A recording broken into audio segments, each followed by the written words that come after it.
Next up, we want to try what might be considered a bit more of a niche function of the Ninja Woodfire, and that is dehydrating. So here we've got a big pot of Greek yogurt, and we're just going to pop this on this silicone mat.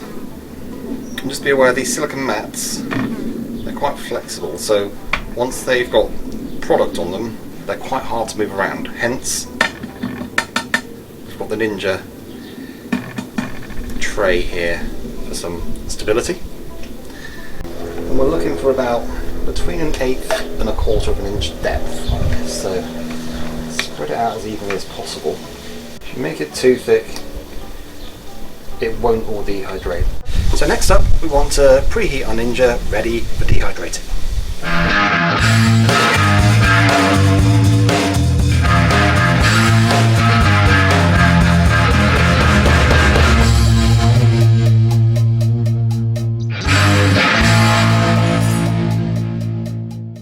As you can see here, I started out by setting the Ninja to 45 Celsius for 8 hours, but nothing was really happening, so I ended up adjusting those figures to 55 Celsius for 12 hours.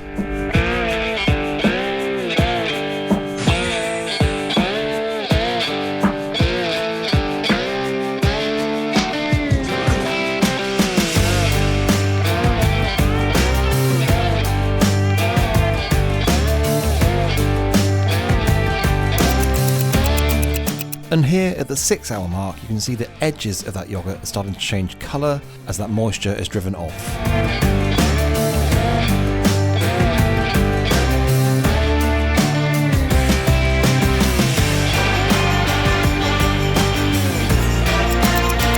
And we monitor the whole process on our trusty Ninja app. And here we are counting down the final few seconds of those 12 hours. Alright, and after about 12 hours, at 55 degrees Celsius, which is about, I think it's about 120 Fahrenheit, I'll put the correct conversion up here, we should have now some dehydrated yogurt. So let's go and have a look.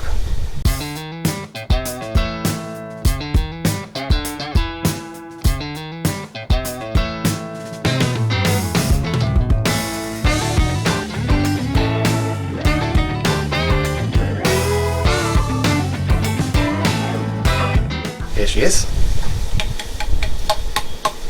pretty dried out. There's still some flexibility, not much to be fair, but some flexibility in the yogurt. I think that's probably to do with the sugar rather than the moisture. You can see this actually looks not too dissimilar to white chocolate.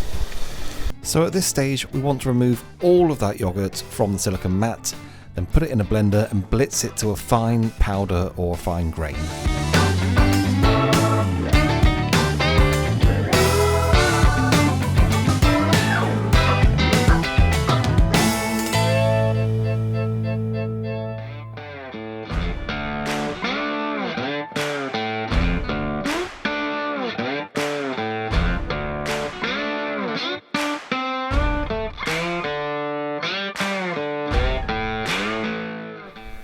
Okay, once your yogurt is done dehydrating and out of the food processor, you end up with this kind of cornmeal textured type stuff.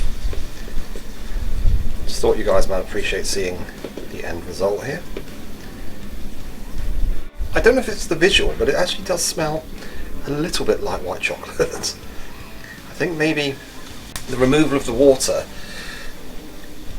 concentrates the sugars. So perhaps that might be where that sort of sweet chocolate-esque scent is coming from.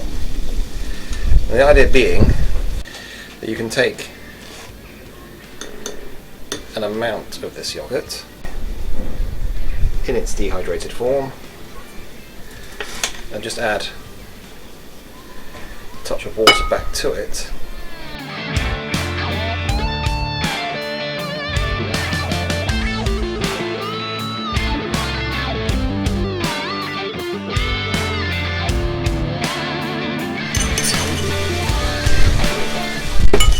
You can see that we've got here is pretty grainy.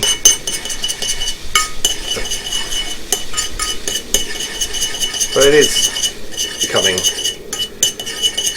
reconstituted yogurt, albeit a little bit slowly. It's probably going to be a lot quicker for you to do this in a food processor or with a stick blender, something like that. But you can see, it is coming together. But, as I mentioned before, that's not the only application for this yogurt. It's not just a preservation method. It's also a way of turning it essentially into a different product. So, as I said, you can add it to smoothies to get protein hit. You can add it to any application where you might need sour cream, or indeed you might need yogurt. And, okay, morbid curiosity, I'm going to try a little.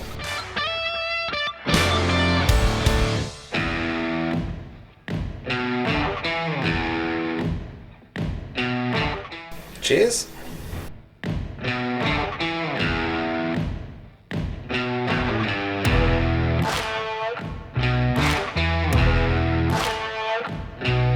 So it's kind of sharp, kind of tangy, a little bit sweet. Texturally, it's how can I describe it? It's a little bit plasticky. It's not meant to be consumed in this cornmeal type form. I can almost 100% guarantee that. It's not bad, but in terms of the job the Ninja needed to do, dehydrating the yogurt, that is a tick, that is a pass. And that is the end of this video. Thank you very much for watching, and please consider dropping us a like if you've enjoyed this one, and drop us a comment. Let us know if you've had any experiences with dehydrating yogurt, or indeed if you'd like to see us dehydrate anything else on the Ninja. Don't forget to subscribe and hit that notification bell, because we're going to be doing tons more of these Ninja reviews, as well as a whole load of other content that you won't want to miss. So thanks again, and we look forward to seeing you next time.